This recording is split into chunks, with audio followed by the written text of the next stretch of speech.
Olá, pessoal. Boa noite. Como é que vocês estão? Alô, vocês estão conseguindo me ouvir bem?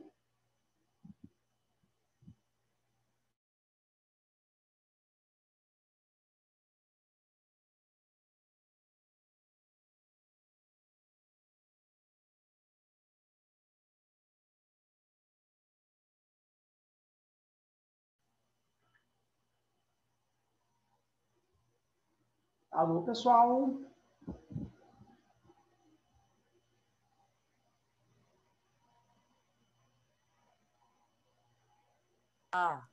Tem idade para ficar assim, não, eu, hein? Com isso. Fala, galera. Boa noite. Como é que vocês Boa noite, estão? professor. Beleza? Deixa eu... Tá aqui para mim admitir a galera entrando. Deixa eu colocar, admitir o pessoal que está tentando entrar aqui agora.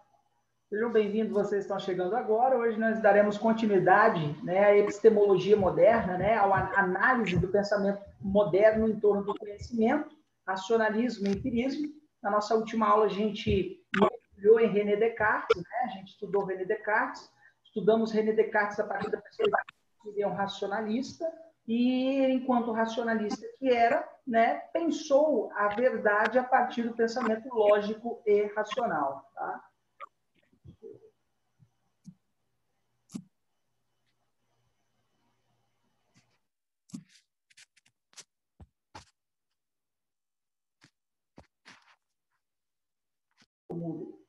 Voltei. Beleza.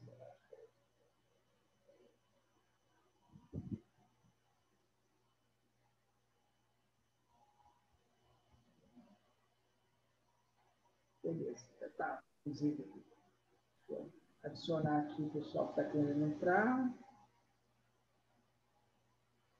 Admitir. Beleza.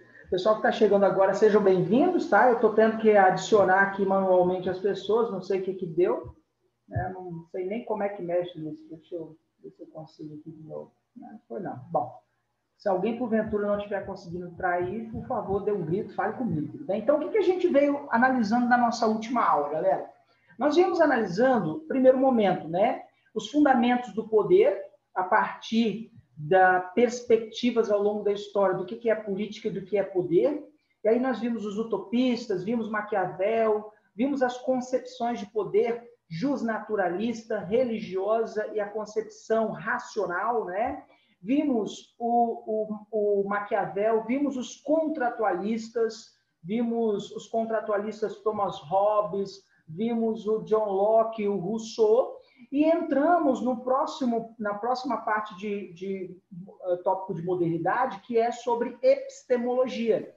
Episteme, né, estudo, logia, episteme, conhecimento, logia, logos, estudo. O estudo do conhecimento, né? A partir da perspectiva de que é possível conhecer o mundo, aí fica a nossa pergunta, qual é o caminho, né? Qual é a direção? Como, de que maneira podemos conhecer o mundo? E aí surgem dois caminhos para nós, o racionalismo e o empirismo.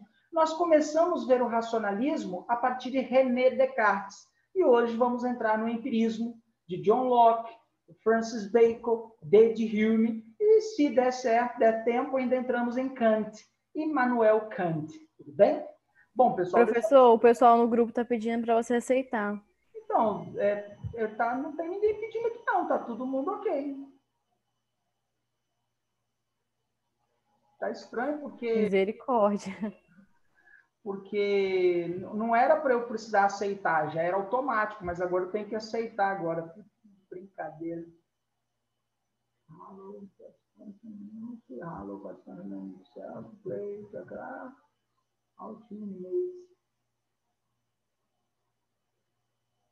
Hello, participantes, to rename himself. Não sei o que é isso. Multi-participante, upon entry. Eu acho que isso aqui, não sei o que é também não. Opa, agora apareceu aqui, ó. Kailane. Admitir. Beleza.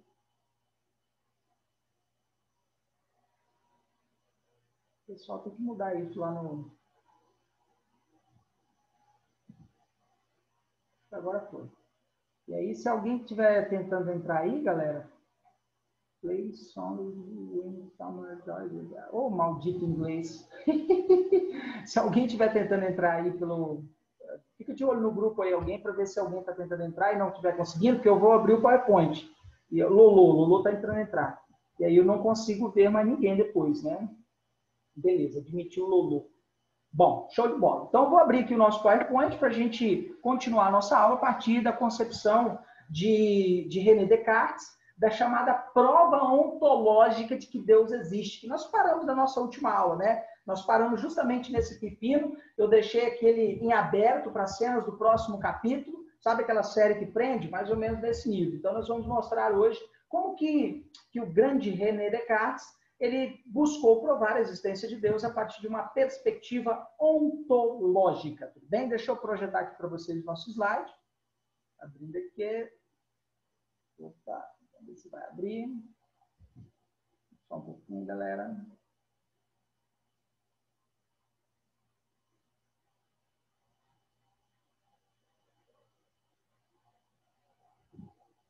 Agora vai.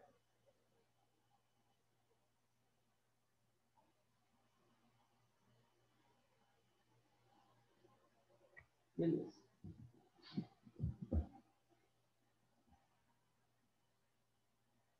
Show. Surgindo alguma dúvida, é só vocês me perguntarem aí, tudo bem? Professor, o que é essa prova ontológica de que Deus existe? Nós vimos na nossa última aula, né, que a ontologia é uma parte da filosofia. A ontologia, na verdade, é uma parte do estudo da filosofia que parte do princípio de que é possível conhecer a essência dos seres. A essência dos seres é aquilo que está para além da aparência, aquilo que está para além da aparência, além daquilo que eu posso ver, tocar, ouvir, cheirar, provar com os meus sentidos, experimentar com os meus sentidos, aquilo que está para além da aparência é a essência. Então, é possível provar a existência de Deus? Aí o René Descartes criou uma prova ontológica, né? E o que seria essa coisa ontológica? A palavra ontológica vem do grego, que significa onto ou ente, que significa o ser, logos, estudo. Então, é mais ou menos como o estudo do ser, ou o estudo daquilo que está para além da aparência, o estudo da essência do ser. E aí ele nos diz, ele usa um argumento muito interessante para provar a existência de Deus. O que René Descartes nos diz? Ele vai nos dizer que nós, seres humaninhos, eu acho que tem alguém tentando entrar aqui, gente. Espera aí só um pouquinho. É sociologia ou filosofia? Não, é filosofia, né? Filosofia, tá? Bom, então o que ele nos diz sobre a prova ontológica de que Deus existe? O ser humano é um ser imperfeito, tudo bem? Sendo um ser imperfeito que é, Deus é um ser perfeito. Já que o ser humano é um ser imperfeito, ele seria incapaz, ele não conseguiria criar a ideia de um ser que seria perfeito. Vamos voltar um pouquinho na nossa aula. Na nossa aula passada, a gente falou da concepção das ideias, a origem das ideias, né? E aí o René Descartes classificou 3 tipos de ideias. As ideias inatas, que nascem conosco, as ideias de fora, as adventícias, que nascem das nossas experiências, e as ideias factícias, que são criadas a partir da nossa imaginação.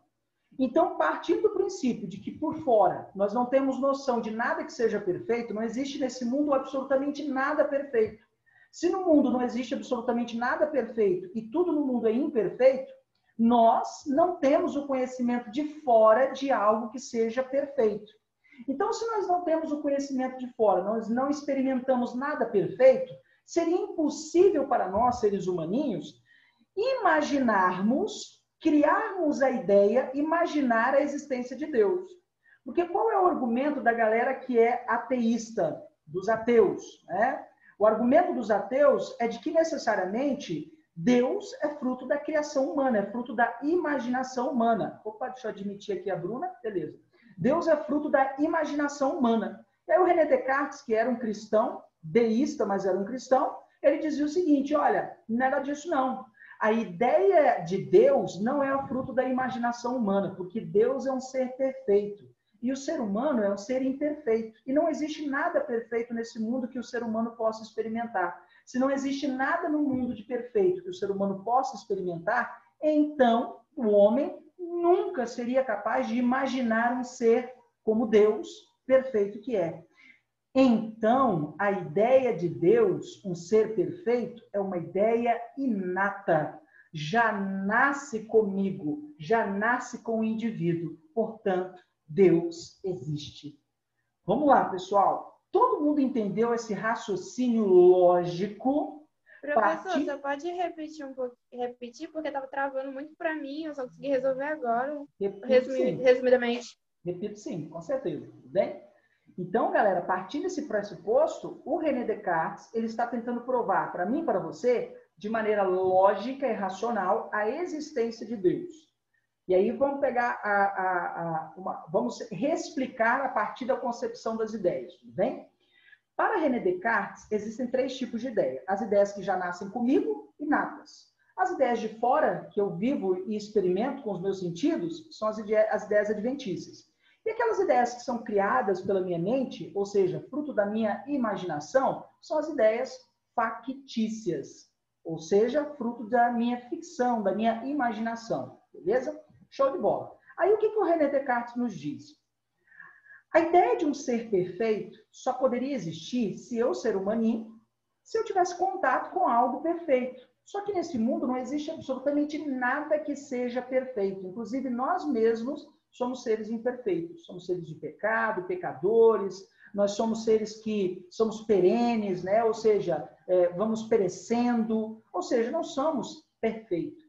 Então, já que não existe nada no mundo que podemos experimentar com perfeição, nós seríamos incapazes de criar uma ideia de um ser que seja perfeito. Então, a ideia de Deus não é fruto da nossa imaginação. A ideia de Deus, deixa eu admitir aqui a colega, a ideia de Deus, ela é necessariamente uma ideia inata, que já nasce comigo, portanto, Deus existe. Tudo bem, galera? Perguntas, vamos lá. Sobre a prova ontológica de que Deus existe.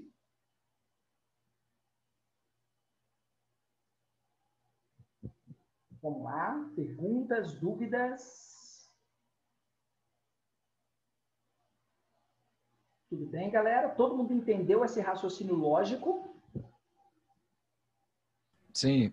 Ok, tudo bem? Então, vamos continuar. Então, a gente vai agora para os empiristas, que são os caras que vão pensar a verdade, vão buscar a verdade a partir das experiências com os sentidos, olfato, paladar, visão, audição, com o mundo que nos cerca, o mundo em nossa volta. Então, o René Descartes é um racionalista. Ele busca explicar o mundo, busca a verdade do mundo de maneira lógica e racional. Os empiristas buscam explicar o mundo através das experiências. E agora a gente vai começar a falar de um dos mais importantes empiristas, que é a figura de Francis Bacon, que dentre os empiristas, ele destaca-se como um empirista inglês e um dos mais importantes empiristas da história da filosofia. Francis Bacon é o Visconde de Alban, e para os mais íntimos, os mais chegados, é o Francisco Toicinho, né? Francis Bacon, Francisco Toicinho, né?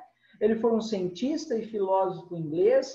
Bacon, para vocês terem uma ideia, ele ficou conhecido junto com René Descartes por ser um dos pais da modernidade, um dos fundadores da modernidade, do pensamento moderno. O René Descartes, racionalista, e o Bacon, empirista. Então, cada um, da sua maneira, ajudaram a fundar, a construir o pensamento moderno. Então, enquanto René Descartes era um racionalista, o Francis Bacon, enquanto um dos fundadores da modernidade, era um empirista. Professor, o que significa ser um empirista? Empírico vem de empiros, que significa experiências. E você tem experiências usando os seus sentidos. Então, nesse sentido, o Francis Bacon, ele é um defensor do experimentalismo como forma de se chegar a uma verdade, a um conhecimento sobre o mundo que nos cerca. Segundo ele, só o caminho da razão deixa lacunas. Não é possível conhecer o mundo por completo só pelo caminho da razão. É necessário experienciar, é necessário o uso dos sentidos. Obra mais importante para nós, professor, Novum Organum.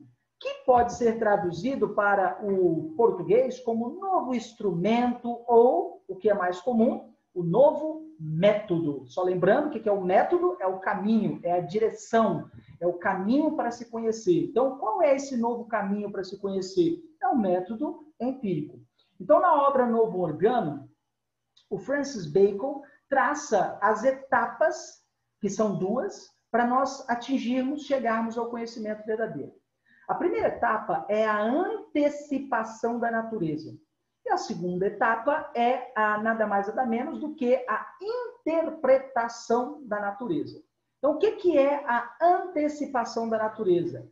É o momento em que o conhecimento é obtido simples e puramente de maneira racional e lógica. É aquele conhecimento de senso comum. É uma primeira noção pouco precisa, é uma, digamos assim, uma verdade precipitada. É, às vezes, um pré-conceito, um pré-julgamento sobre algo que você ainda não experimentou.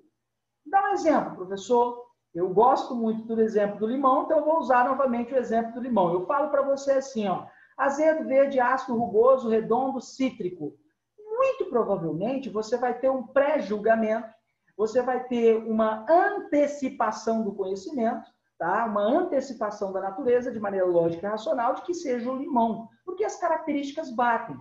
Então, sem sequer provar que o limão, você chegou, através do raciocínio lógico, da sua lógica racional, à conclusão de que seria o limão. Então, o que é esse conhecimento, essa antecipação da natureza?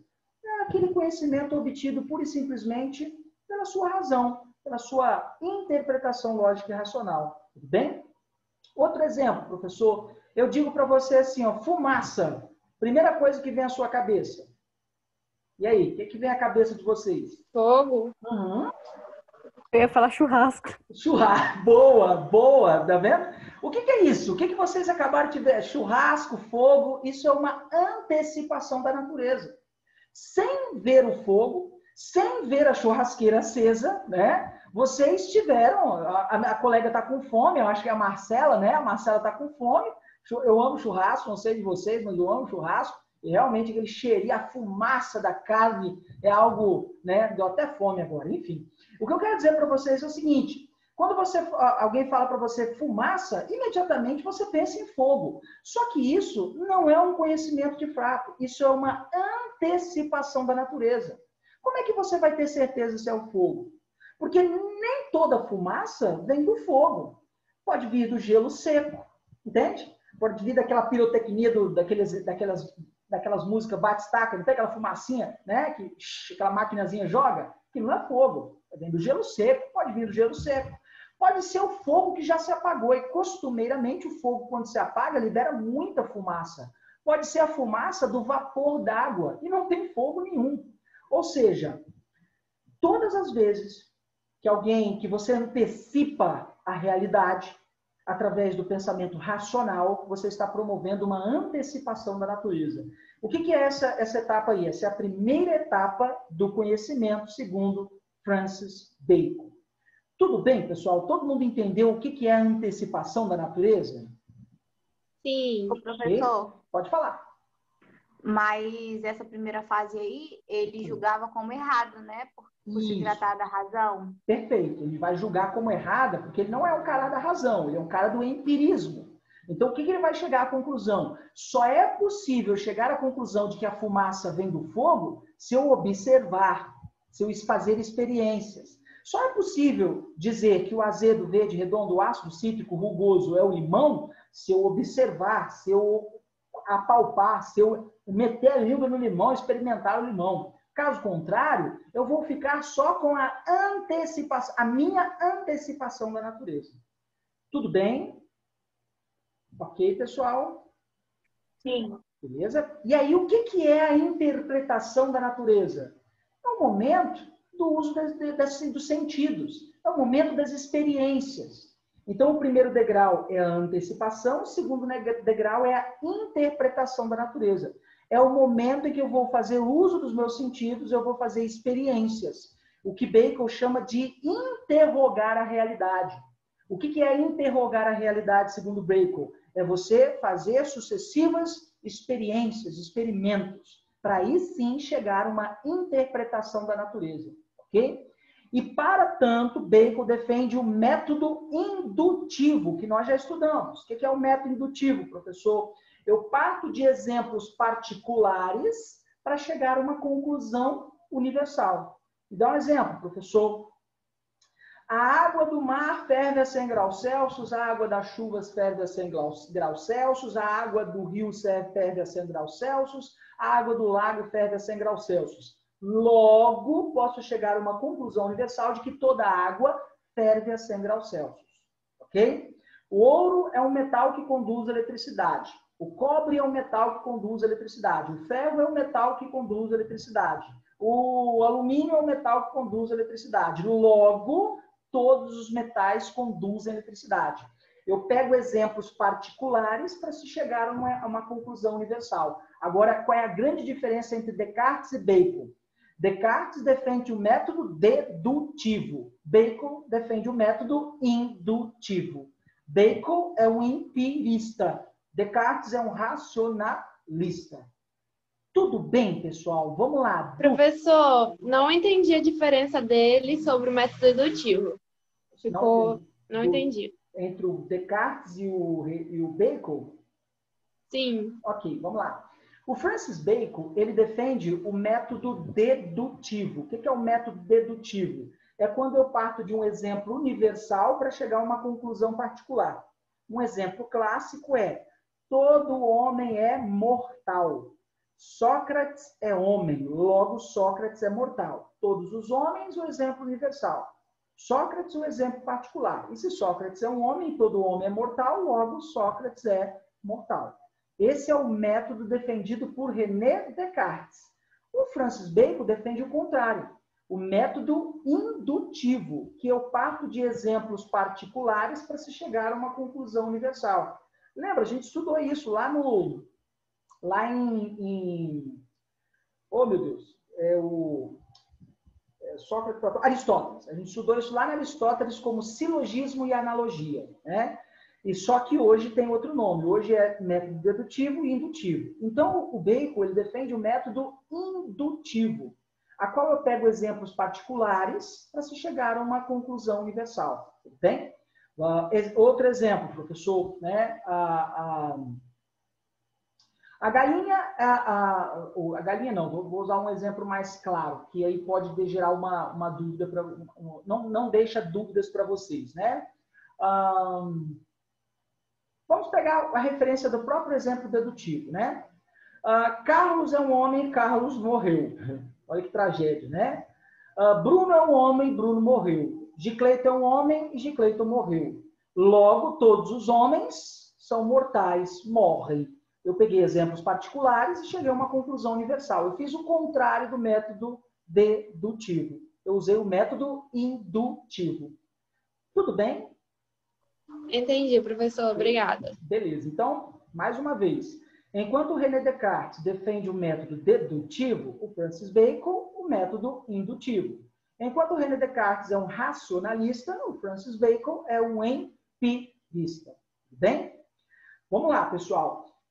Como que eu tenho certeza, por exemplo, então, professor, que o fogo, que realmente a fumaça, vem do fogo? Segundo o Francis Bacon, somente através da interpretação da natureza, através do uso dos meus sentidos, através de experiências. Então, eu preciso fazer análise e observação.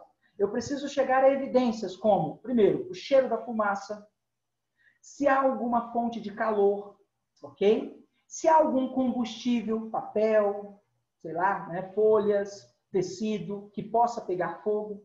E aí, ao observar, ao fazer análise e observação, reunindo as provas, aí sim eu chego a uma conclusão de que sim, é fogo. Não sei se vocês gostam de série, mas no Netflix tem uma série, Netflix ou no Amazon?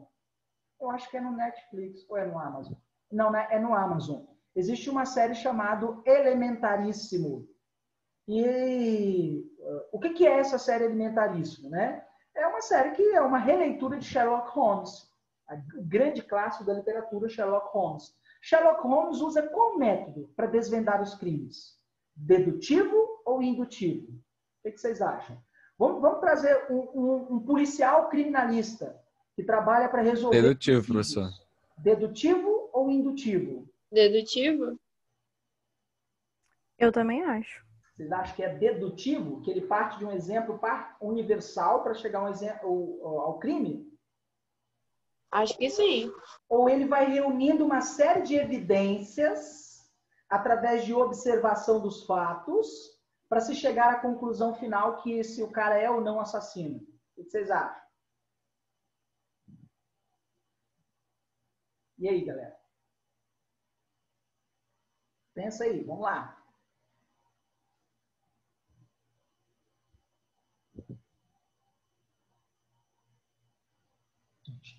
Eu acho que é o indutivo. Indutivo, alguns falaram dedutivo. Então, em alguns momentos, o protagonista da série e o próprio livro traz o método indutivo como mais comum e, às vezes, bem devagarzinho, às vezes, o método dedutivo. Mas o mais comum é que seja indutivo. O trabalho de investigação de um policial sempre é reunir um conjunto de provas para se chegar a uma conclusão única, universal. Então, nesse sentido, o método usual de um investigador de polícia, de um investigador de um crime, de Sherlock Holmes, é um método indutivo. Embora a própria série cometa o erro em vários momentos de que ele está usando uma técnica de dedução, e não é verdade. E não é verdade. A própria série comete esse erro em vários momentos. O próprio personagem Sherlock Holmes fala: minha capacidade de deduzir, ele está deduzindo porra nenhuma, ele está induzindo, usando elementos, características do crime para se chegar a uma conclusão se o cara é o assassino ou não é. Tudo bem? Beleza, pessoal? Perguntas? Posso continuar?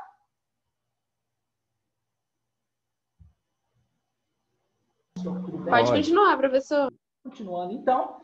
E aí, Francis Bacon nos traz ainda uma análise muito interessante, uma distinção a partir da antecipação e da interpretação da natureza, em que podemos dividir a filosofia de Bacon em dois momentos.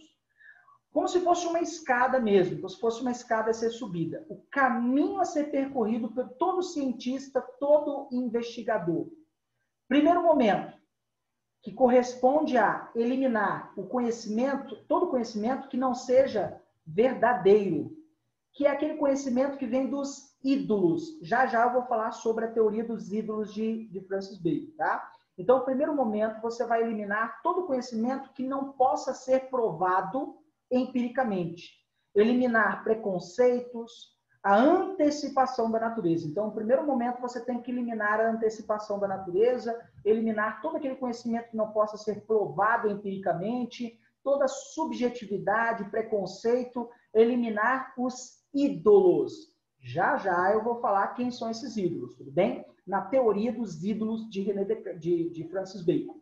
E o segundo momento é o momento de eu aplicar o método indutivo. É o momento que, segundo Bacon, é o único capaz de levar qualquer indivíduo ao conhecimento verdadeiro. É o momento de confiar nas experiências, de confiar nos meus sentidos. Então, em um primeiro momento, para eu atingir a verdade, alcançar a verdade, eu tenho que eliminar as antecipações da natureza, e em um segundo momento, eu tenho que fazer experiências. Não há outro caminho. Beleza? Esse é os degraus, o caminho para se alcançar a verdade. E qual é o método correto, segundo o Francis Bacon? O método indutivo. E aí, como é que eu vou fundamentar essa ideia de Bacon? Através da famosa teoria dos ídolos. Tá? O que seriam os ídolos, professor? René Descartes, lá o nosso René Descartes, fala de um gênio maligno que engana a razão das pessoas. O Francis Bacon vai argumentar a existência de ídolos. Os ídolos que nos atrapalham a chegar a um conhecimento verdadeiro, ao conhecimento de fato. E o método indutivo foi criado por Bacon justamente para combater os ídolos. Os ídolos são superstições, são preconceitos, conceitos pré-concebidos, tudo bem? Os ídolos podem ser opiniões, relativismos, subjetividades, maus hábitos mentais, ou seja, é tudo aquilo que é a antecipação da natureza. Então, repito, o que são os ídolos? Superstições, preconceitos, opiniões subjetivas, relativismo da verdade, maus hábitos mentais, beleza? E aí, o que o Francis Bacon fez? Ele tipificou 4 tipos de ídolos, tá? Ele dividiu os ídolos em 4 tipos. E aí a gente vai falar um pouquinho sobre cada um deles. Eu vou mostrar como que isso é mamata quando cai em prova. É chupetinha de fácil. O primeiro ídolo, segundo o René Descartes, o Francis Bacon, é o ídolo da tribo. Esse ídolo da tribo está ligado a quê, professor? As superstições. As superstições que traz limitações das ideias, que trazem preconceitos e que está fortemente atrelado a sentimentos e fortemente atrelado às tradições e aos costumes, ok? Então, são superstições. Por exemplo, cabala, numerologia, horóscopo, ok? Aquele aluno, por exemplo, que confia demais, né, no coelhinho, na patinha de coelho, no trevo de 4 folhas, né? Aquele aluno que não vai estudar, né? Porque ele confia demais na cueca rosa choque lilás, que é a cueca da sorte dele, sabe? Tem esse aluno que confia demais na cueca da sorte. Esse cara, ele tem um ídolo da tribo. Então, o ídolo da tribo está fundamentado nas superstições. Toda vez que você fundamenta a sua vida, né, em superstições, isso é um ídolo. Isso te atrapalha a conhecer a verdade de fato. Tudo bem? É um ídolo da tribo. Vamos lá, pessoal. Todo mundo entendeu o que é um ídolo da tribo? Sim. Professor. Uhum. Pode falar. Poderia entrar alguns aspectos de cultura?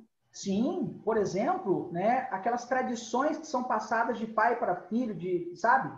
Minha avó, por exemplo, ela acredita fielmente que se comer abacate com sal, né, passa mal. Passa mal de dar caganeira braba.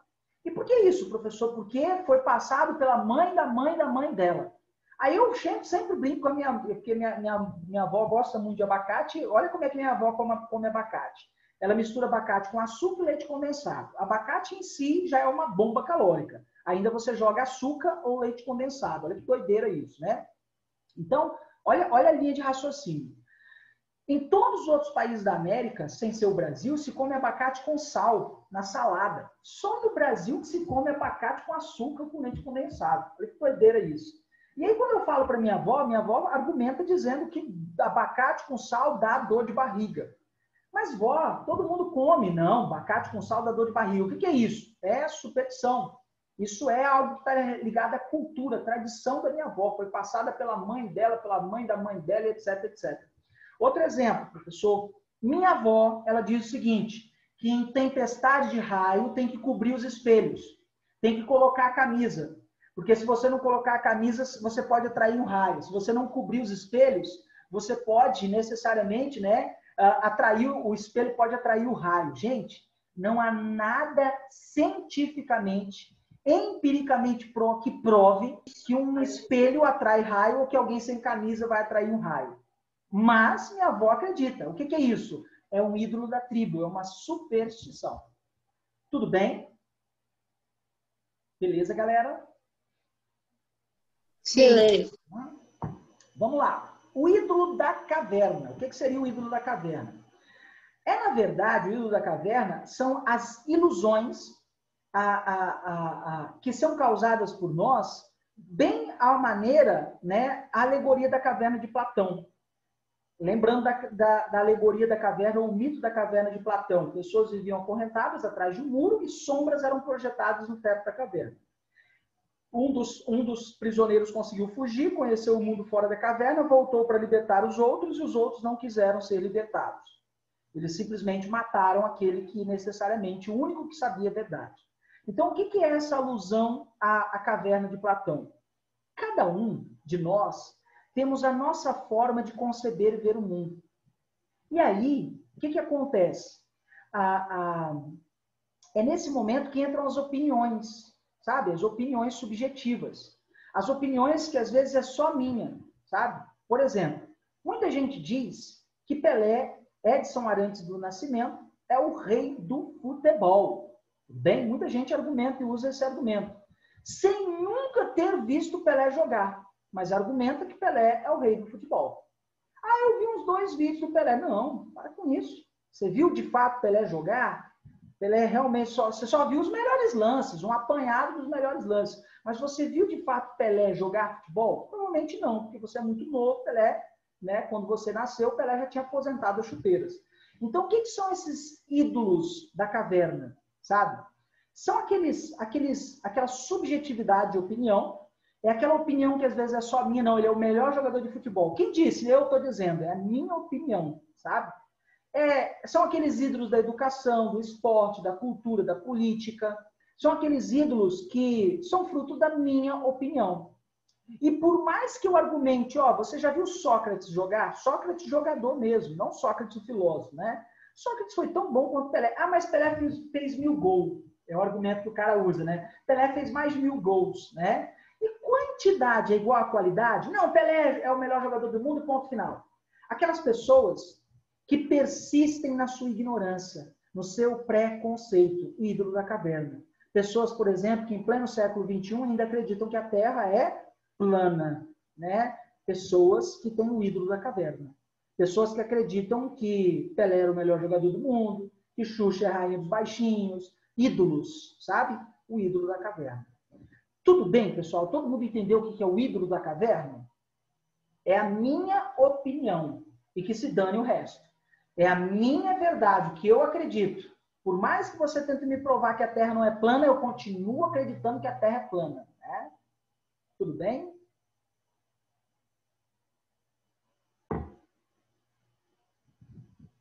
Ok, pessoal? Beleza? Professor, Pode falar. por exemplo, se eu gosto de um estilo musical e eu tenho um cantor que eu gosto muito, ele vai ser o ídolo da caverna por ser uma opinião musical minha? Exatamente. É uma opinião sua, Entendi. então é o ídolo da caverna, é o seu ídolo da caverna. Por exemplo, quer ver o ídolo da caverna muito em tempos de funk, né? Eu, particularmente, eu não sou fã de funk, principalmente pelas letras. Às vezes as letras não ajudam, né? Às vezes ou quase sempre. Então, eu tenho um ídolo que é o rock and roll. Para mim, o rock and roll é uma música com muito mais crítica social do que o funk, sabe? Então, o meu ídolo da caverna, que é o rock and roll, me atrapalha a ver a verdade como um todo. A analisar, por exemplo, o funk com novas perspectivas. A querer, por exemplo, ouvir o funk para tentar tirar algum conhecimento da letra ou da melodia, ou tentar compreender a essência da música, que é o funk, como, por exemplo, uma música que vem do gueto, uma música que vem da resistência do negro nas favelas, uma música que simboliza o erotismo, a sexualidade, mas também em alguns momentos pode ser o amor. Não sei se vocês são da época de Claudinho Bochecha, sabe? O funk melody, né? Então, às vezes, o meu ídolo da caverna, que é o rock and roll, me atrapalha a ver a totalidade, o todo. Ok? Tudo bem? E a gente tem ídolos da caverna.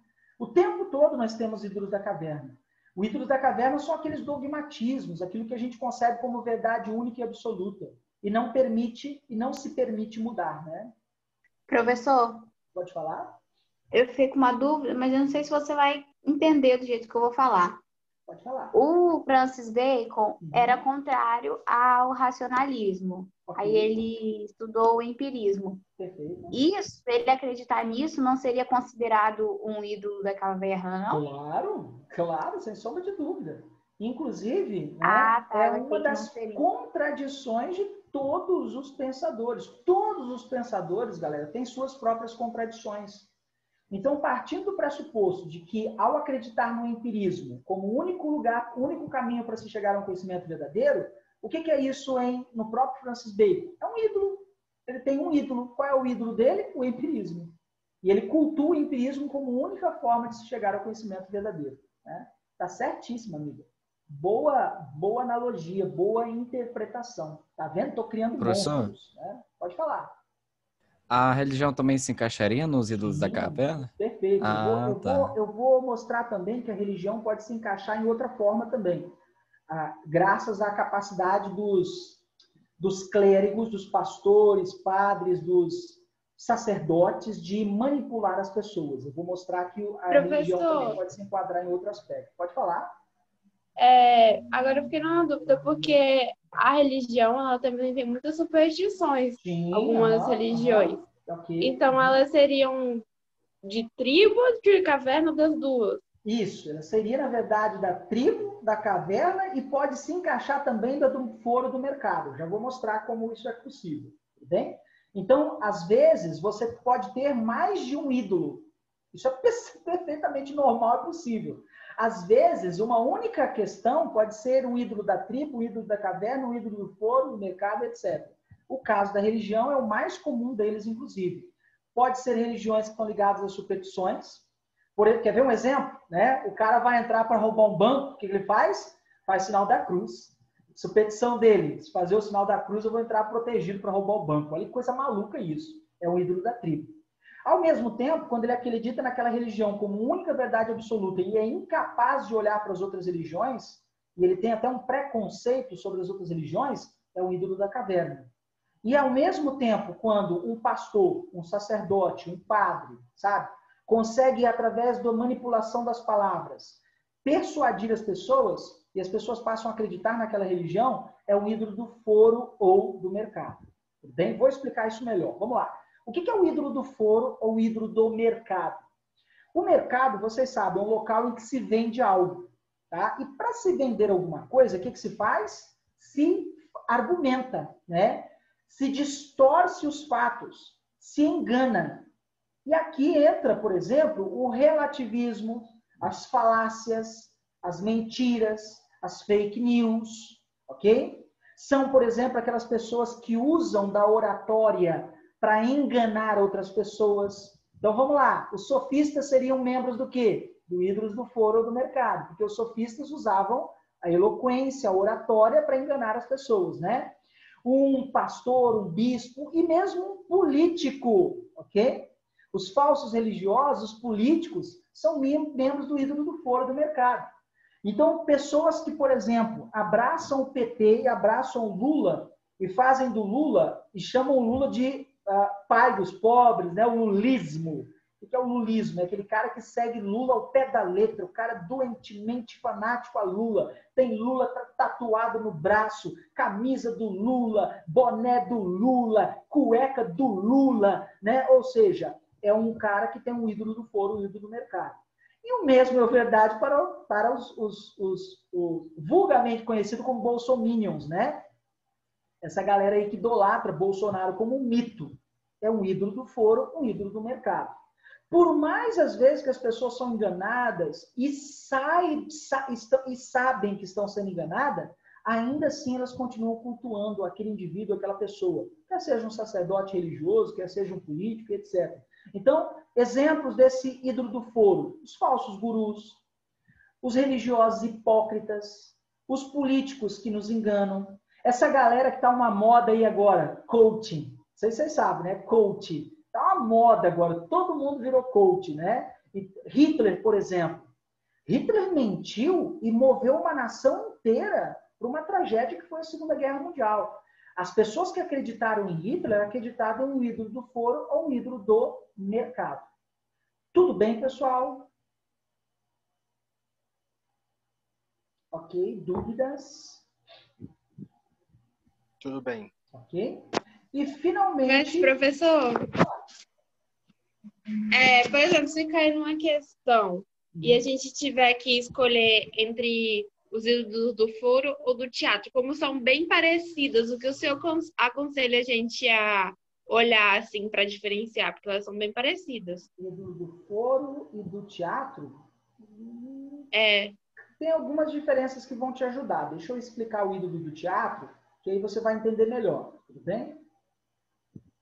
Beleza? Tem algumas diferenças que ajudam a você a nortear seu pensamento. Beleza?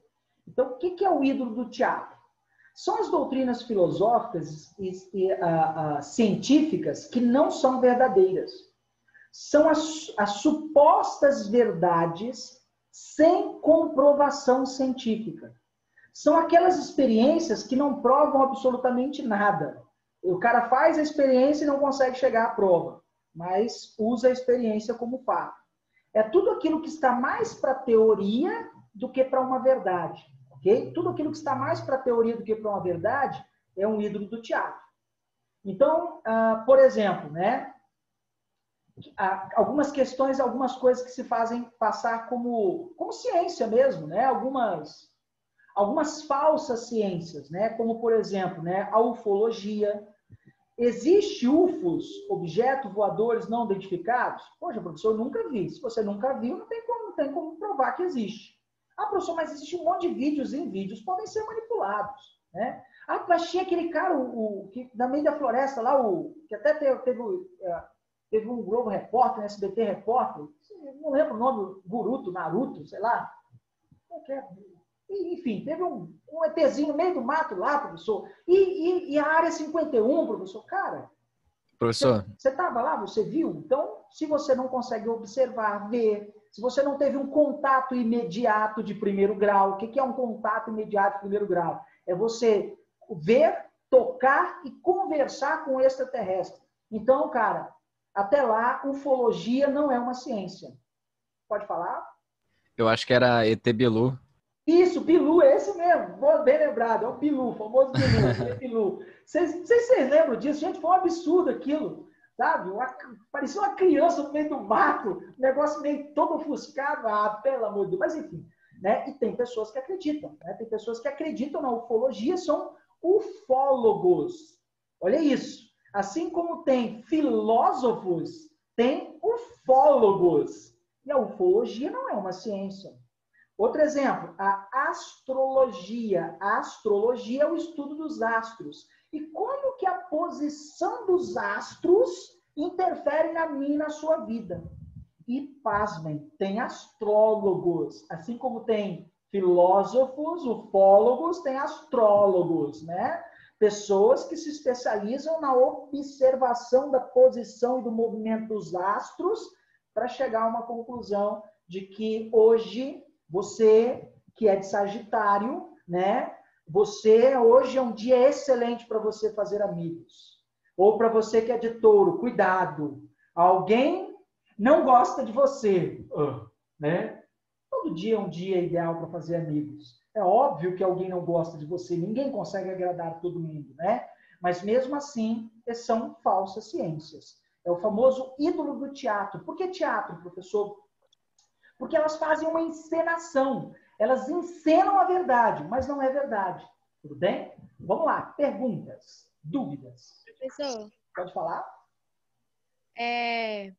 então, tipo assim, tem como ter os dois ídolos numa mesma situação? Por exemplo, o nazismo utilizava de doutrinas científicas não verdadeiras que os judeus eram piores do que eles, e o Hitler usava da oratória para poder enganar. Então, no caso, tem duas situações de ídolos numa mesma situação? Tem como isso? Perfeitamente possível. A própria religião quase se encaixa nos quatro. A ideia de arianismo de Hitler, superstição, ídolo da tribo, né? Ao mesmo tempo, para aquelas pessoas que acreditaram veementemente que pertenciam à raça ariana, ídolo da caverna. E Hitler soube como ninguém, manipular as palavras e vender como se fosse um mercado mesmo essa ideia do arianismo. Então, o arianismo pode se encaixar no ídolo da tribo, no ídolo da caverna e no ídolo do foro do mercado. Fora que o arianismo, a ideia de uma raça pura e perfeita, faz parte do racialismo ou do racismo científico. E o racismo científico é um ídolo do teatro, é uma falsa ciência. Tudo bem? Professor, Pode falar. o racionalismo, por ser pelo método dedutivo e não possuir experimentos, pode ser considerado também do teatro? Sim. No momento que você usa a argumentação lógica, você usa as palavras, né? E aí pode ser tanto do teatro quanto do foro do mercado. Porque a maneira como eu manipulo o raciocínio lógico, né, pode levar a pessoa a acreditar naquilo que eu quero. É o que fazem os mentalistas, ou aquelas pessoas que usam da hipnose, tudo bem? Tem uma série no Amazon chamada The Mentalist. Não sei se alguém já viu essa série. Que é a indução, você fazer a pessoa pensar do jeito que você quer que ela pense. Existem técnicas para fazer isso. E pessoas que estudam essas técnicas são chamados de mentalistas. São especialistas em traduzir sua mentalidade e fazer com que você faça aquilo que elas querem que você faça. Então, esse tipo de pessoa é um tipo de ídolo do foro ou do mercado, né? O mentalista, né? Tudo bem? Beleza, galera? Sim. Ok? Então, o Francis Bacon está nos dizendo o seguinte: se você quiser chegar de fato ao conhecimento verdadeiro, você tem que eliminar esses ídolos. E esse é o primeiro passo, é o primeiro degrau, aqui, ó, é o primeiro passo. Eliminar o conhecimento que não seja verdadeiro, eliminar os ídolos. Você precisa eliminar. Caso contrário, você vai persistir na ignorância, nos preconceitos, na subjetividade. Você vai continuar, por exemplo, cultuando falsos ídolos. E esses ídolos atrapalham a qualquer cientista, a qualquer pesquisador a chegar ao conhecimento de fato verdadeiro. Beleza, galera? Podemos ir para o John Locke? Deixa eu ver que horas são aqui. Nossa aula termina que horas mesmo? 7h30, não é isso? Sim. Então dá tempo, galera. Vamos lá, então. Surgindo alguma dúvida, tá? Tome a liberdade aí de perguntar. Não se acanhe, não, gente, tá? Essa temática, ela não é difícil. Não sei se vocês perceberam, mas precisa de um pouco de atenção do aluno. Então, não deixe de perguntar. Por mais, às vezes, simples que seja a sua pergunta. E eu sempre digo, não existe uma pergunta idiota. Existe um idiota que não faz a pergunta. Porque a sua pergunta pode ser a dúvida de um outro colega e a sua pergunta pode te abrir a sua mente para várias perspectivas, sabe? Iluminar o caminho do conhecimento para você. Bem? E aí a gente vai entrar agora, nada mais nada menos do que John Locke. Tá? John Locke também um empirista, ok? Filósofo inglês do século XVII. John Locke foi pai do iluminismo, pai do liberalismo. Para muitos, John Locke foi o fundador do empirismo. Sua obra mais importante para nós nessa nossa aula de hoje é o Ensaio sobre o Entendimento Humano.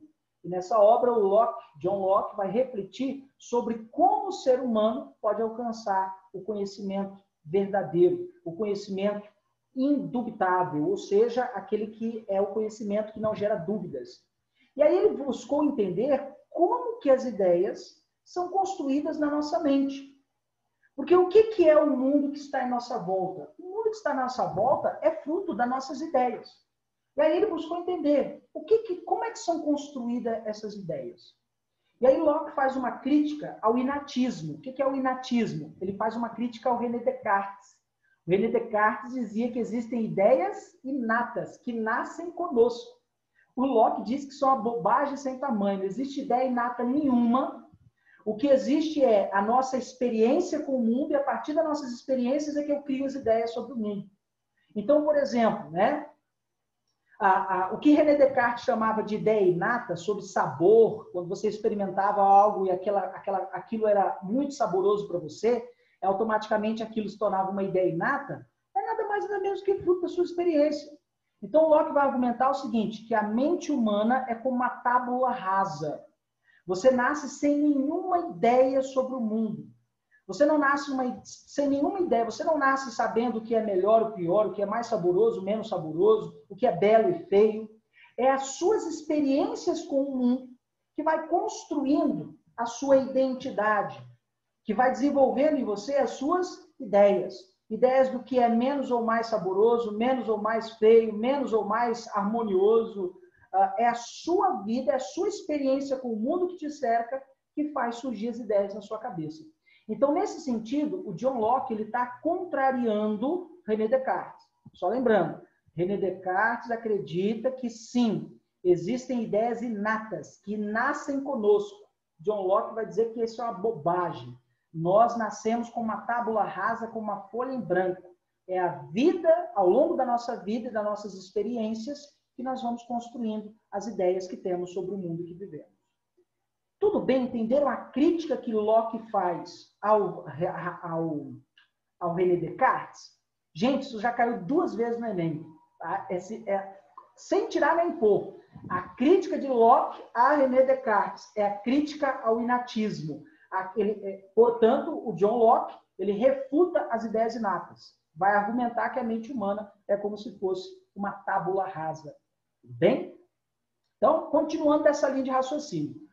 O Locke buscou compreender como que as ideias elas são construídas na minha e na sua mente.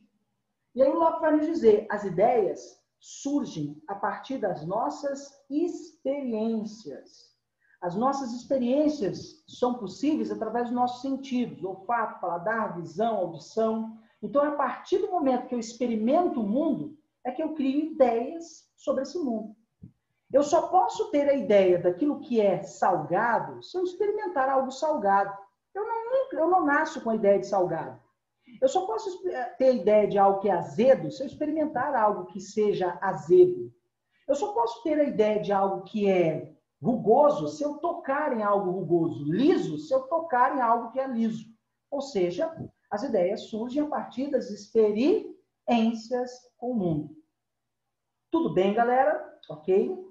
E aí tá, professor. Então, as ideias surgem das experiências. Aí, o que o Locke vai fazer? Ele vai tipificar, ele vai dividir as nossas experiências em 2 tipos.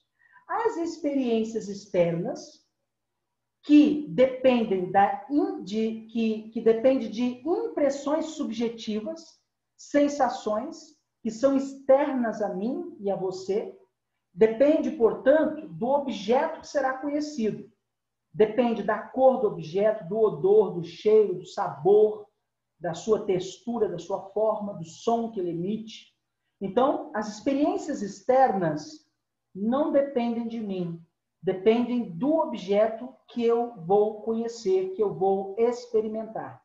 Então, as experiências externas dependem de impressões subjetivas, depende do objeto, ok? Independe Professor, de mim. Pode falar. Por exemplo, tem pessoas que, por exemplo, nunca comeram uma coisa, mas falam que não gostam. Para Locke, isso seria o quê? Já que a gente tem ideias a partir das nossas experiências. Para Locke, isso seria uma experiência externa. Vou dar um exemplo para vocês, meu exemplo, tá? Eu odiava abóbora, tá? E minha mãe sempre falou, mas você nunca comeu abóbora? Mas abóbora é coisa de dar para os porcos. Eu não gosto de abóbora. Eu tinha um pré-conceito em relação à abóbora. Eu tinha uma experiência externa, sabe? Eu olhava para a cor da abóbora e ela não me agradava. Para o formato da abóbora não agradava. Me lembrava Halloween. Me lembrava meu pai dando aos porcos a abóbora. Eu nunca coloquei abóbora na boca. E aí eu casei com a senhora Dona Maria, minha esposa. E, gente, o purê de abóbora da minha esposa é maravilhoso. É um elixir dos deuses. E foi aí que eu experimentei a abóbora pela primeira vez. E como é que eu vou ter certeza, a ideia de que a abóbora é deliciosa? Só se eu experimentar. Então, quando eu não experimento algo e digo que aquilo é ruim, eu tenho uma experiência externa a mim. Ok? Tudo bem, galera? Professor, Pode falar. eu não entendi essa parte de depender do objeto. Isso, depende daquilo que eu vou experimentar. Independe de mim. Ah, tá. Depende da cor, depende do sabor, depende da textura, da forma, depende do cheiro. Entende isso? Eu não preciso usar os sentidos, sabe? Não preciso usar nenhum sentido. São experiências externas a mim. É quando, necessariamente, né, eu falo para você assim, ó, né?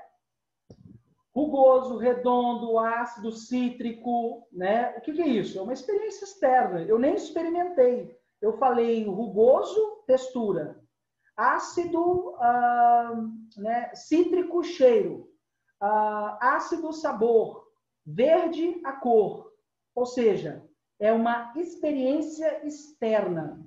Como é que eu vou ter uma experiência interna ou uma experiência realizada pela reflexão?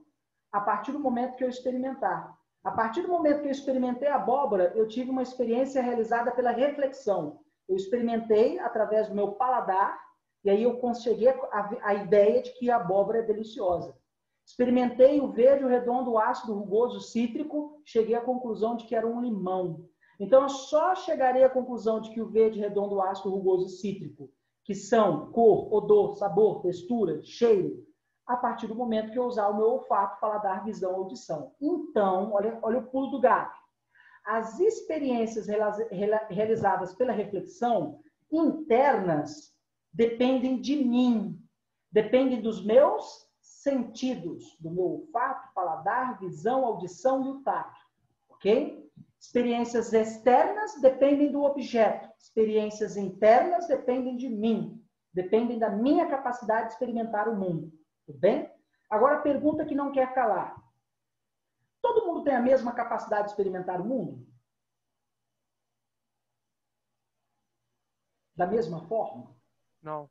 Não. Não. Perfeito. Perfeito. Alguém falou aí não. Jamais. Cada um de nós somos uma experiência, somos únicos e temos experiências únicas com o mundo que nos cerca.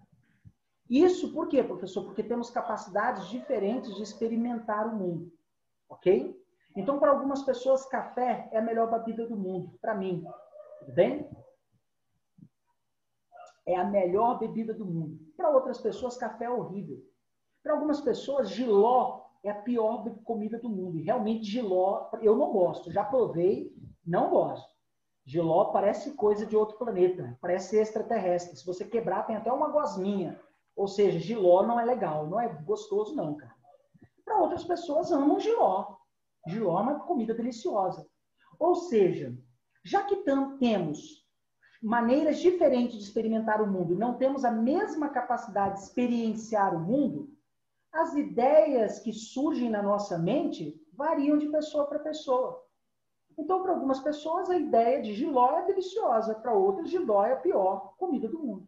Café, para algumas pessoas, é a melhor bebida do mundo, para outras pessoas, é a pior bebida do mundo. Isso por quê, professor? Porque temos maneiras diferentes de experimentar o mundo.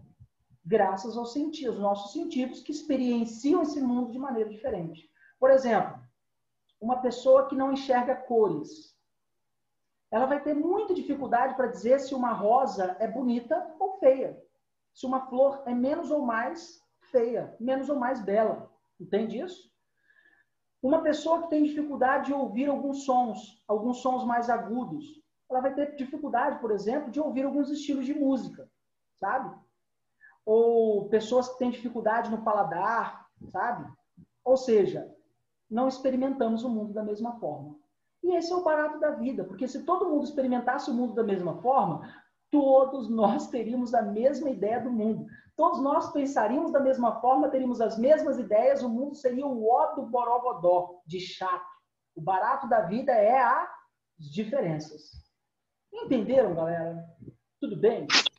Professor, Pode falar. mas no caso, as experiências externas, elas só têm como, tipo assim, obter pelas experiências internas? As experiências externas, se eu só tenho como obtê-las pelas experiências internas, não é bem assim, não, tá? As experiências externas, elas não dependem de mim. Eu não preciso experimentar. Por exemplo, você não precisa experimentar o verde, o rugoso, o ácido, o cítrico, o redondo, para chegar à conclusão de que é um limão. Professor, mas eu já experimentei o limão para saber que o limão tem essas características. Exatamente. É por isso que você sabe que o limão tem essas características. Então, as experiências externas, elas independem dos meus sentidos. Elas dependem da cor do objeto, do odor, do sabor, da textura, do som, do cheiro. Ok? Agora, para eu ter as experiências internas realizadas a partir da reflexão, aí sim depende de mim. Depende principalmente da minha capacidade com os meus sentidos de eu experimentar o mundo. Tudo bem? Então, as experiências externas, elas são, tipo assim, coisas que já falam pra gente? São coisas que já falam pra gente, tá? Por exemplo, um igu. tá? Um cara que mora lá no Alasca, nunca viu limão. Nunca viu limão. Nunca provou o limão. Primeiro porque o lugar, o clima, não é um clima em que o limão possa florescer extremamente gélido, menos 50 graus. Ou seja, um pé de limão jamais vai nascer na Sibéria ou no Alasca. E um cara que mora nessa região provavelmente nunca provou limão. Se eu chegar para ele e falar assim, ó, verde, redondo, rugoso, ácido, cítrico, que? Ele não vai entender. Entende isso? Ou seja, ele nunca teve a experiência com limão para chegar à conclusão ou ter uma ideia do que é um limão. Entende? Ok? Ok, entendi, professor. Muito obrigada. Beleza? Dúvidas, galera? Perguntas? Ô, professor, Pode falar. já viu aqueles óculos para daltonismo? Sim, aham. Aquele negócio mudaria as experiências externas? Se mudariam as experiências? É. Sim, perfeito. Boa observação. Não só os óculos, como as drogas também. Exatamente. Quando eu dou essa aula em sala de aula, eu uso drogas. Falo sobre maconha, falo sobre crack, cocaína. E como que as drogas, elas alteram nossos sentidos e a nossa percepção da realidade e automaticamente as nossas ideias. Exemplo, eu sou viciado em café. E vocês sabem, o café tem uma droga chamada cafeína. E a cafeína, além de viciante, ela é uma droga estimulante. Ok? Então, eu vivo, a maior parte das minhas ideias sobre o mundo foram construídas sobre efeito de uma droga, que é o café. Entende isso? O quanto isso alterou a minha percepção de mundo, eu não sei dizer. Agora, cara, depois de uma xícara de café, eu tô legal. Depois da segunda xícara, eu tô a 200. Depois da terceira xícara, eu tô voando baixo. Entende isso? Eu tô para cima, eu tô alto astral. Sem café, eu fico para baixo, borocochô, sabe? Não tô legal, etc, etc, né? Ou seja, o café altera a minha percepção sobre o mundo, meus sentidos, que é uma droga. É uma droga, em comparação com o crack, com a cocaína, com a maconha, né, insignificante. Mas sim, um óculos pode alterar a sua percepção da realidade. Um óculos de grau pode alterar a sua percepção da realidade. Uma bebida, uma comida que tenha algum efeito sobre o seu organismo pode alterar a sua percepção sobre a realidade. Então, sim. Tá? Eu, em uma aula de ensino médio, eu uso como referência para ensinar isso aí, eu uso drogas. E o aluno se amarra, né? Não porque ele vai provar drogas, tá? Mas ele se amarra porque ele vai entender como que as drogas interferem. Sempre a cachaça, o álcool, né? Interfere na maneira como nos comportamos, na maneira como nós dirigimos um automóvel, por exemplo. Né? As nossas ideias são alteradas consequentemente. Né? Tudo bem? Ok? Professor, Pode falar. já que para John Locke as experiências externas elas dependem de impressões subjetivas, pode dizer que no caso tipo ele defende meio que uma verdade relativizada? Não. Na verdade, ele está dizendo o seguinte, que essas experiências externas aí é só um primeiro passo, é o primeiro momento. Porque o caminho o passo seguinte a ser dado é para as experiências realizadas a partir da reflexão, a partir de interno. Então, esse é só o primeiro passo. Ele não confia nesse primeiro passo, nas experiências externas. Ele não confia. Por quê? Porque é uma experiência que eu não provei, eu não fiz experimentos. Eu não provei com o meu olfato, paladar, visão, audição. Então, eu não posso confiar nessa verdade. Né? Tudo bem? Ok, pessoal? Tudo bem? Beleza? Podemos continuar? Sim. Ok? Pode continuar. Beleza. E aí, muito interessante também, o René Descartes vai dizer o seguinte, olha, John Locke. John Locke vai nos dizer o que os objetos do mundo que geram as nossas ideias, eles podem ser conhecidos de acordo com suas qualidades, que são as qualidades primeiras e as qualidades secundárias. Então, tudo no mundo que eu posso ver, tocar, ouvir, cheirar, provar, pode ser conhecido através das qualidades primeiras e das qualidades secundárias. Ok? Vamos lá. O que são as qualidades primeiras, professor? Segundo o John Locke, as qualidades primeiras são as qualidades que são as características do próprio ser ou do próprio objeto. São as características que não precisam de mim, do meu auxílio, do auxílio do indivíduo, para que elas existam. Elas existem independente de mim. É a cor, é o odor, é o cheiro, é o sabor, é a textura, é a forma, é o som que aquele objeto ou aquele ser emite. Ok? Então, independe de mim. Essas são as chamadas qualidades primeiras. Agora, quais são as qualidades secundárias? As qualidades secundárias nascem do encontro entre o indivíduo, o sujeito e o objeto. O indivíduo, o sujeito que quer conhecer o objeto, eles se encontram como, professor? Através das experiências. Então, a qualidade secundária, ela depende da minha capacidade de experimentar, ok? Experimentar, por exemplo, o verde, o rugoso, o ácido, o cítrico. Ela depende da minha capacidade, do meu olfato, do meu paladar, da minha visão, da minha audição. Depende, portanto, dos meus sentidos. Bem? Então, vamos lá. Qualidades primeiras independem de mim, depende só do objeto. Qualidades secundárias dependem de mim, da minha capacidade de experimentar aquele ser, aquele objeto. Estou usando como referência o limão. O limão é o exemplo, talvez com as características mais evidentes, por isso que eu gosto muito de usar o limão como referência. Por isso que eu montei esse slide usando o limão. Então, toda vez que eu falo assim para você, ó, né? Verde, redondo, rugoso, ácido cítrico. O que é isso?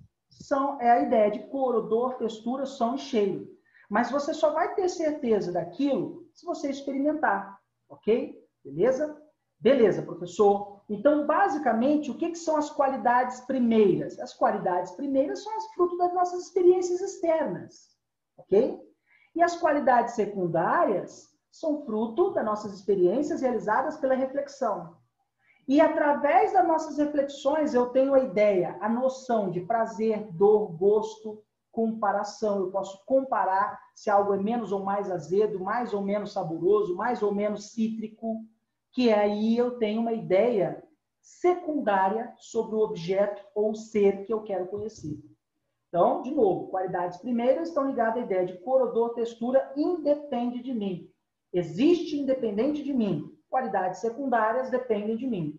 Para necessariamente eu dizer um limão ser menos ou mais saboroso, depende de mim que vou experimentar o limão. Menos ou mais azedo, depende de mim que vou experimentar o limão. Então, essa é uma qualidade secundária, depende de mim. Tudo bem, pessoal? Ok?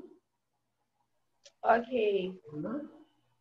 E aí, parecia complicado. Agora vamos complicar um pouquinho mais. Tá? E aí o John Locke, ele vai dizer o seguinte: a partir do encontro da soma entre as qualidades primeiras, que dependem do objeto, e as qualidades secundárias, que dependem de mim, é que eu tenho as ideias simples e as ideias complexas.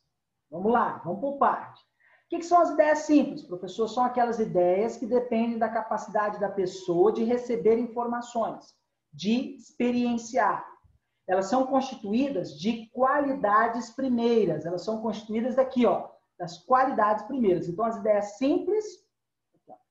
simples vêm da qualidade primeira.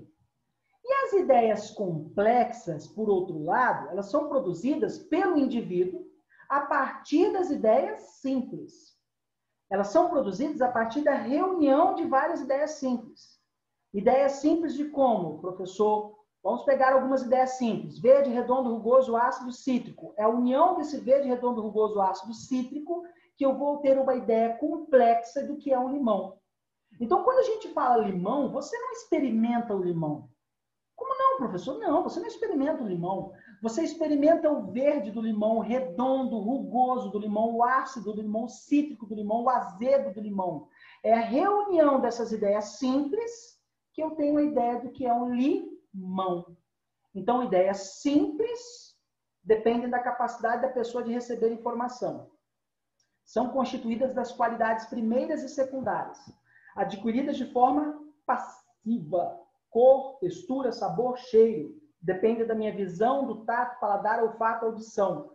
Verde, redondo, rugoso, áspero e cítrico. A união do verde, redondo, rugoso, áspero e cítrico forma uma ideia complexa que é o limão. Então, por exemplo, se eu chego para uma criança que nunca experimentou limão e falo para ela assim, limão, ela não vai saber. Por que ela não sabe? Porque ela não tem essa ideia complexa ainda. Quando é que ela terá a ideia complexa de um limão? A partir do momento que ela tiver as ideias simples, ou seja, ela experimentar um limão. Então, as ideias complexas são formadas a partir das ideias simples. Aí você fala assim, meu Deus, professor, como esse cara é doido, né? Vamos lá, vou te ajudar aqui, ó. Isso aqui vai te ajudar demais a organizar as suas ideias. O que é isso, professor? O mapa mental de John Locke. Vamos fazer uma breve revisão de tudo que a gente viu aqui. Vamos resumir tudo. Locke vai nos dizer o seguinte, aqui, ó. Locke vai nos dizer o seguinte, que as ideias surgem das experiências externas e as experiências internas, frutos da nossa reflexão. Ok? Deixa eu botar um ponteiro aqui, opções de ponteiro. Vou botar um marca-texto. Então, vamos lá de novo. Então, Locke vai nos dizer que as nossas ideias surgem a partir das nossas experiências externas e das nossas experiências internas. Bem? Experiências externas como odor, cor, sabor, textura, som, cheiro. Experiências internas que dependem da minha visão, do meu olfato, do meu paladar, do meu tato. Ok? A partir das experiências externas, eu tenho as qualidades primeiras daquilo que eu vou conhecer. São as qualidades do próprio ser, do próprio objeto. É a sua cor, o seu odor, a sua textura, o seu sabor. É a qualidade que é do objeto. Não depende de mim. As qualidades secundárias nascem da onde? Do encontro entre eu, o ser que experimenta, e o objeto que eu vou experimentar. É do meu encontro entre a minha visão que encontra a cor, o meu olfato que encontra o odor, o meu paladar que encontra o sabor, o meu tato que encontra o objeto, a minha audição que ouve o som. É a partir do encontro das qualidades secundárias com as qualidades primárias que eu formo as ideias simples. Que ideias simples são essas, professor? Cor, odor, sabor, textura, som. E através da minha visão, olfato, paladar, tato e audição, eu tenho a ideia simples de verde, cítrico, azedo e rugoso. A somatória do verde, cítrico, azedo e rugoso faz eu chegar a uma ideia complexa do que é um limão. Vamos lá, pessoal. Eu sei que parece difícil, mas não é. Alguém tem alguma dúvida? Todo mundo entendeu esse mapa mental? Professor, você pode repetir um pouquinho sobre qualidades secundárias e primárias? Repito, sim, com certeza. Vamos lá. Vamos lá. Alguém tem mais alguma dúvida que eu já faço o gancho? Como está tudo interligado, eu já faço o gancho. Alguém tem alguma dúvida? Repete sobre experiências externas e internas também, por gentileza. Legal. Show de bola. Vamos lá, pessoal. Vamos lá. Não deixem de perguntar.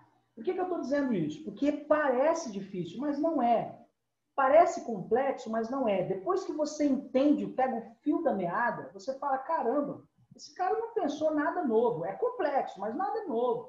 E é fácil de entender também, tá? Não é difícil, tá? Só é um pouquinho chato, sabe? Os termos que ele usa, os conceitos, etc. Vamos lá. Vamos partir do começo novamente. Vamos tentar usar uma outra forma de, digamos assim, né, experienciar esse mundo, tá? Segundo o John Locke, todas as ideias que temos, a ideia do que é bom, do que é mal, do que é gostoso, saboroso, cheiro, sabe? Todas as ideias nascem das nossas experiências. Experiências externas a nós, que dependem do objeto, dependem daquilo que eu vou estudar, depende da sua cor, do seu odor, do seu sabor, da sua textura, do seu som, o som que ele emite. E as experiências internas, ou pela reflexão, que dependem de mim, dependem da minha capacidade de experimentar, depende da minha visão, do meu olfato, paladar, tato e da minha audição. Ok? A partir das experiências externas a mim, a partir da cor do objeto, do odor, do sabor, da textura, eu tenho o que o John Locke chama de qualidades primeiras, que são as qualidades do próprio ser, do próprio objeto que eu vou estudar, ok? E a partir do momento que eu encontro o objeto, que eu provo o objeto com a minha visão, com o meu olfato, meu paladar, meu tato, minha audição, eu tenho as qualidades secundárias. Então, no momento que eu vou unir qualidades primárias com qualidades secundárias, no momento que eu encontro essas qualidades, eu formo minhas ideias. Primeiro, as ideias simples. Então, eu provei pela primeira vez um limão. Nossa, eu tive a ideia do que é azedo, ok? Toquei pela primeira vez no limão, tive a sensação através do tato do que é rugoso. Cheirei o limão pela primeira vez, a sua casca, tive o cheiro do cítrico, sabe? Ou seja, o verde, o cítrico, o azedo é fruto do encontro em qualidades primeiras e qualidades secundárias, formando assim uma ideia simples. E a união dessas ideias simples, ou seja, do verde, do cítrico, do azedo e do rugoso, é que eu formo uma ideia complexa, uma ideia do que é um limão. Então, limão é uma ideia complexa. Você não prova um limão. O que você prova? Você prova o verde, o cítrico, o azedo e o rugoso, que são qualidades primeiras do limão. O verde, o cítrico, o azedo e o rugoso são qualidades primeiras do limão. Independe de mim. Agora, o que depende de mim? Se algo é menos ou mais cítrico, menos ou mais verde, aí vai depender de mim. Tudo bem? Ok, pessoal? Dúvidas? Entendi, professor. Tudo bem? O colega que fez a pergunta também. Entendi, professor. Beleza? Perguntas, galera. Vamos lá. Como que isso pode cair na minha prova, professor? E aí? Como é que vocês acham que pode cair? Como que já caiu em uma prova? Pergunta mamata. Em Locke, a origem de todas as ideias estão fundamentadas nas nossas experiências. Essas experiências podem ser de que tipo? Aí está lá, experiências internas, externas, experiências pela reflexão, pela chupeta. As experiências podem ser do tipo externas ou internas ou pela reflexão. Foi a única questão que caiu de Locke sobre esse contexto uma vez no Enem. Agora, como que isso seria uma pergunta inteligente? Que levaria o aluno à reflexão, sabe? Levaria o aluno a refletir sobre o ensinamento de Locke, sobre o empirismo de Locke e também, necessariamente, né, provar que realmente conheceu a teoria de Locke. Tudo bem? Cai uma questão para você lá, citando algumas características, sei lá, né, de uma música. Sua melodia atenuada, leve, serena, provoca no ser humano, né? Provoca no ser humano sentimentos como tristeza, dor, nostalgia, sabe? Provoca naquele ser humano,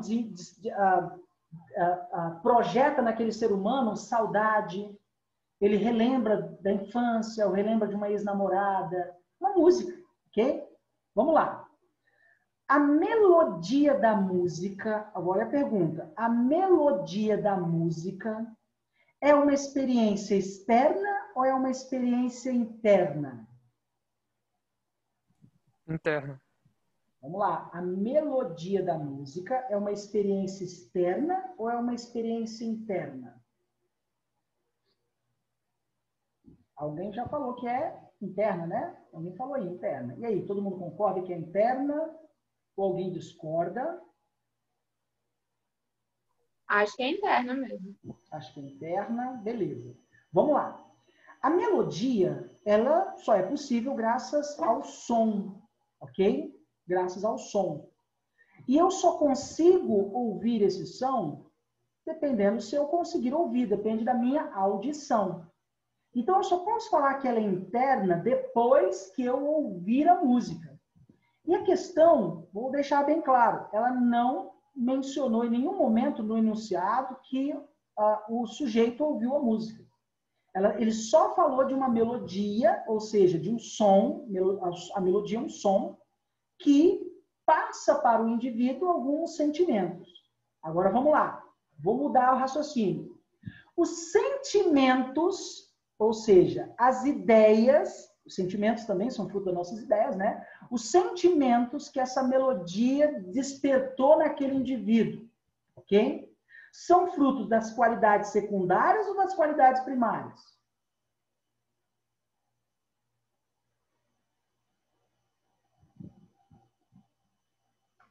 Repete, por favor, professor. Vamos lá. Os sentimentos que aquela música despertou no sujeito, no indivíduo. Sentimento de nostalgia, de saudade, de dor, tristeza. Vocês sabem que a música tem esse poder. Secundária? Né? Isso. É secundária. Show de bola. Por quê? Porque houve o encontro entre o sujeito e o som da música. Então, a partir do momento que eu encontro as qualidades primeiras, que é a melodia, com as qualidades secundárias, que é a minha audição, ou seja, o encontro entre o ser que pensa e o objeto, que é a música, eu tenho uma ideia simples que tocou o meu coração. A música tem uma boa melodia, ela despertou em mim algum sentimento. Agora, né? Quando eu falo para você assim, sertanejo raiz. Sertanejo raiz é uma ideia simples ou uma ideia complexa?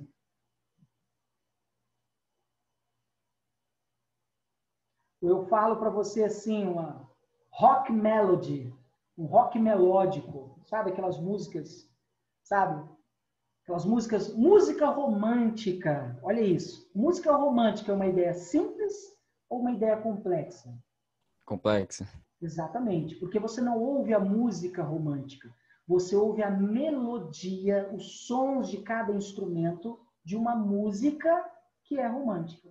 Você não ouve a música romântica, você ouve a melodia da música romântica. Por isso que a música romântica é uma ideia complexa.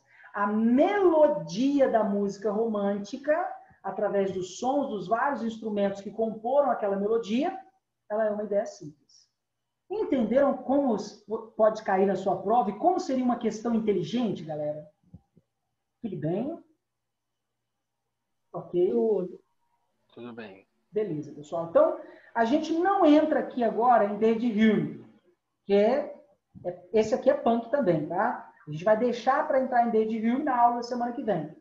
Então, se durante essa semana, se você tiver um tempinho, o que você faz? Pega o seu caderno, organiza essas ideias que a gente passou, olha, ideias, né? Organiza esse mapa mental no seu caderno. Faça você mesmo os seus tópicos no seu próprio mapa mental, para que você construa essa ideia. Não deixe só essa aula, sabe? Porque se você só deixar nessa aula, você vai sair daqui, caramba, entendi tudo. Mas amanhã depois você vai esquecer. Então, tira um tempo dessa semana para você relembrar esse conteúdo que, repito, ele não é difícil. Ele é complexo, mas não é difícil. Tá? Tudo bem, pessoal? Perguntas? Para mim tá Beleza? tudo bem. Então, meninos, a gente fecha a nossa aula por aqui hoje, tá? Fiquem com Deus, boa semana para vocês e até semana que vem, se Deus quiser. Tudo bem? Tchau, professor. Boa noite. Valeu, galera. Um Tchau, abraço. professor. Boa noite. Tchau, professor. Boa noite. Tchau, tchau. Ô, professor, Pode falar.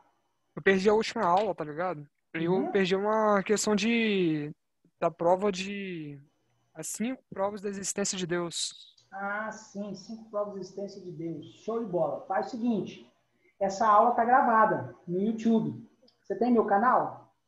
Então, não. Professor Douglas Barraque no YouTube, tá? Se mesmo assim você não encontrar, manda um zap para mim. Você está lá no grupo lá, do grupo da turma? Eu tô. Então, manda um zap para mim no privado, que eu compartilho o link da aula com você. Tudo bem? Aham. Beleza? Show de bola, galera. Falou. Um abraço. Valeu, tio. Valeu, tamo junto.